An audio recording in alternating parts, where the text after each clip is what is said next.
ધારી તાલુકાના દેવળા નજીક ફતેગઢ રોડ પર બે સિંહો આરામ કરતા જોવા મળ્યા. વિડીયો સોશિયલ મીડિયામાં વાયરલ.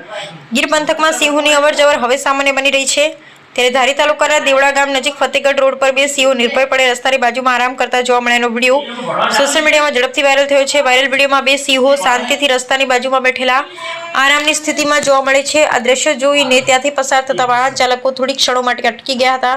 ઘણા લોકોએ પોતાના મોબાઈલમાં આ દ્રશ્ય કેદ કર્યું હતું. ત્યારબાદ વિડીયો સોશિયલ મીડિયામાં શેર થતા મોટી સંખ્યામાં લોકોએ તેને નિહાળ્યો હતો. ગીર અને તેની આસપાસના વિસ્તારમાં છેલ્લા કેટલાક સમયથી સિંહોની વસ્તીમાં વધારો થતા તેઓ જંગલની બહાર, ગામોની સીમ અને માર્ગો નજીક પણ અવારનવાર જોવા મળે છે. દેવળા ફતેગઢ રોડ પર સિંહો જોવા મળતા સ્થાનિકોમાં કુતૂહલ સાથે સાવચેતીનો માહોલ પણ જોવા મળ્યો હતો. વન વિભાગ દ્વારા વારંવાર લોકોને અપીલ કરવામાં આવી છે કે સિંહો કે અન્ય વન્ય પ્રાણી નજરે ચડે ત્યારે તેમની નજીક જવાનો કે તેમને હેરાન કરવાનો પ્રયાસ ન કરવો, વાહનમાંથી નીચે ઉતરવું, ફ્લેશ લાઇટનો ઉપયોગ કરવો અથવા સેલ્ફી લેવાનો પ્રયાસ કરવો જોખમી બની શકે છે. વન્ય પ્રાણીઓને તેમની સ્વાભાવિક સ્થિતિમાં રહેવા દેવા અને સુરક્ષિત અંતર જાળવવાની સલાહ આપવામાં આવે છે. ગીરના એશિયાટિક સિંહો વિશ્વભરમાં આકર્ષણનું કેન્દ્ર છે અને આવા દ્રશ્યો કુદરતની અનોખી ઝલક રજૂ કરે છે. જોકે આવા પ્રસંગોએ લોકોમાં ઉત્સુકતા કરતાં વધુ જવાબદારી અને સાવચેતી રાખવી જરૂરી છે, જેથી માનવ અને વન્યજીવ વચ્ચેનું સહઅસ્તિત્વ જળવાઈ રહે.